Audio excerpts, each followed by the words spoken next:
आपदामपहर्तारं दातारं सर्वसंपदां लोकाभिरामं श्रीरामं भूयो भूयो नमाम्यहम्। आज अंतःकरण अत्यंत उल्लास से, समाधान से और कृतज्ञता से भरा हुआ है। हमारा संपूर्ण राष्ट्र और पूरा विश्व भी आज भगवान श्री राम की प्रतिष्ठा से आलोकित होने का पर्व आरंभ हो चुका है। यह केवल एक मंदिर में एक मूर्ति की प्रतिष्ठा नहीं है, यह इस देश की अस्मिता, इस देश का स्वाभिमान और इस देश का आत्मविश्वास, इसकी प्रतीक्षा। 500 वर्षों की प्रतीक्षा के पश्चात यह संभव हो सका। इसके जो अनेक कारण हैं, उनके ऊपर तो आलोक हमारे सारे सम्माननीय अभ्यागत डालेंगे ही। मैं केवल एक काम के लिए यहां पर खड़ा हूं, छोटा सा काम। कारण तो अनेक होते हैं, लेकिन अनेक कारण मिलते मिलते आखिर वे एक शिष्ट स्तर तक पहुंच जाते हैं और उस स्तर पर कोई महापुरुष हम लोगों को उपलब्ध होता है और उस विभूति के कारण युग परिवर्तित हो जाता है। इस प्रकार का परिवर्तन लाने के लिए अपने जीवन को साधना पड़ता है और इस प्रकार जीवन साधने वाले हमारे इस देश की परंपरा के अनेक महान रत्नों में आज हम लोगों को समय की आवश्यकता, युग की आवश्यकता, सनातन के अंतःकरण की आवश्यकता के रूप में हमारे सम्माननीय प्रधानमंत्री जी प्राप्त हुए हैं। यह केवल इस देश का नहीं, यह संपूर्ण विश्व का सौभाग्य है कि आज एक ऐसा राजदर्शी हम लोगों को प्राप्त हुआ। आपके मंगल हाथों से आज प्रतिष्ठा होने की बात थी, वो स्वाभाविक भी था, वो होना ही था मित्रों। लेकिन मुझे इस बात का आश्चर्य हुआ जब मुझे लगभग 20 दिन पूर्व समाचार मिले कि माननीय प्रधानमंत्री जी को इस प्रतिष्ठा के लिए स्वयं अपने लिए क्या क्या अनुष्ठान करके सिद्ध करना चाहिए, स्वयं को उसकी नियमावली आप लिख करके भेजें।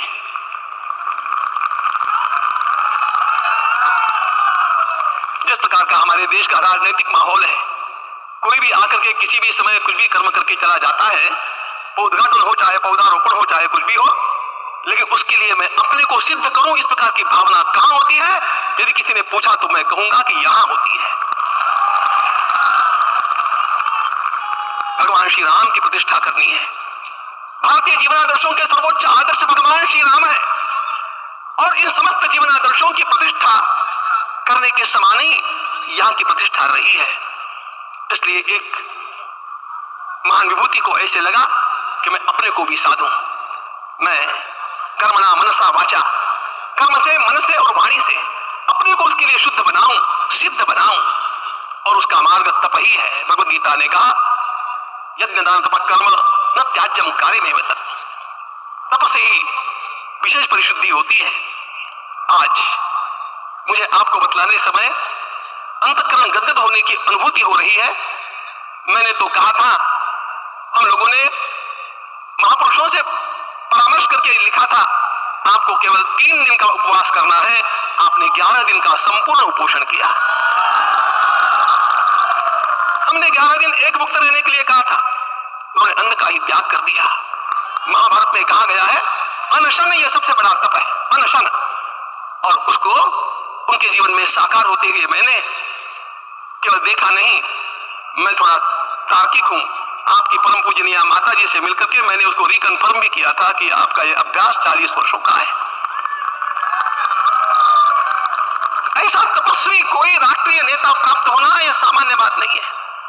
वे इन दिनों में हमने कहा था कि आपको विदेश प्रवास नहीं करना चाहिए, क्योंकि सांसर्गिक दोष भी आते हैं। विदेश प्रवास टाल दिया सांसर्गिक देशों के इस दोषों की संभावना के कारण, लेकिन दिव्य देशों का प्रवास ऐसा किया। नासिक से आरंभ किया, गुरुवायूर गए, श्रीरंगम गए, रामेश्वरम गए। इन सारे स्थानों पर जाकर के वहां के परमाणुओं को लेकर के और पूरी भारत माता के हर कोनों में जाकर के मानो वे निमंत्रण दे रहे थे कि आइए दिव्य आत्माओं,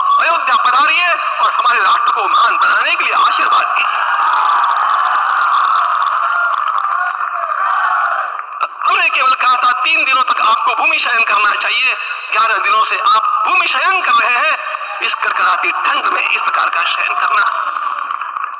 मित्रों, ब्रह्मा जी ने सृष्टि को निर्माण किया, उस समय उन्होंने एक शब्द को सुना था। भारत की संस्कृति का सबसे मूल शब्द है तप तप इति। हमारे पूज्य गुरुदेव के गुरुदेव परम गुरु कहा करते थे, कांची के परमाचार्य जी महाराज, तपश्चर। मैं जब भी उनसे मिलता था वे कहते थे तपश्चर। आज तप की कमी हो गई है और उस तप को हमने साकार आप में देखा। मुझे इस परंपरा को देखते हुए केवल एक राजा याद आता है जिसमें यह सब कुछ था, और उस राजा का नाम छत्रपति शिवाजी महाराज। छत्रपति शिवाजी महाराज।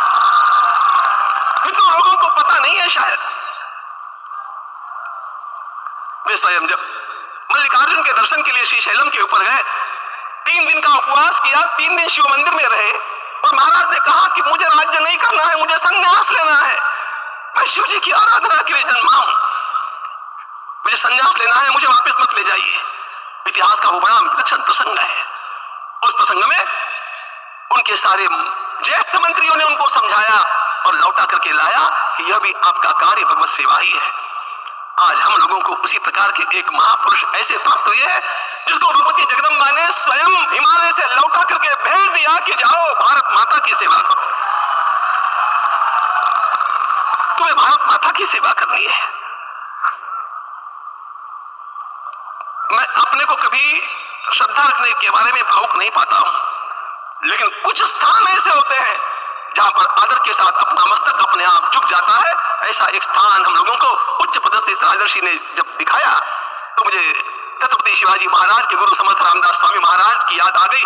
उन्होंने शिवाजी का वर्णन किया, निश्चयाचा महामेरु, निश्चयाचा महामेरु, बहुत जनासी आधारू, अखंड स्थितिता निर्धारू, श्रीमंत योगी, श्रीमंत योगी, श्रीमंत योगी। हम लोगों को आज एक श्रीमंत योगी प्राप्त हुआ। आज मैं यहाँ पर केवल इसलिए खड़ा हूं कि इतने तपस्या के पश्चात इन सारे महात्माओं की अनुमति लेकर के और उनके आशीर्वाद लेकर के उनका यह तप पूर्ण करने के लिए, उसकी सांगता के लिए उनको चरणामृत दिया जा रहा है।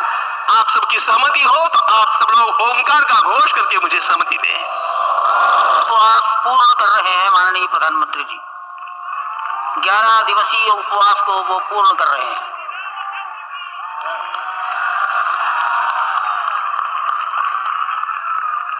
मैं श्री राम जन्मभूमि तीर्थ क्षेत्र के अध्यक्ष पूज्य महंत नृत्य गोपाल दास जी महाराज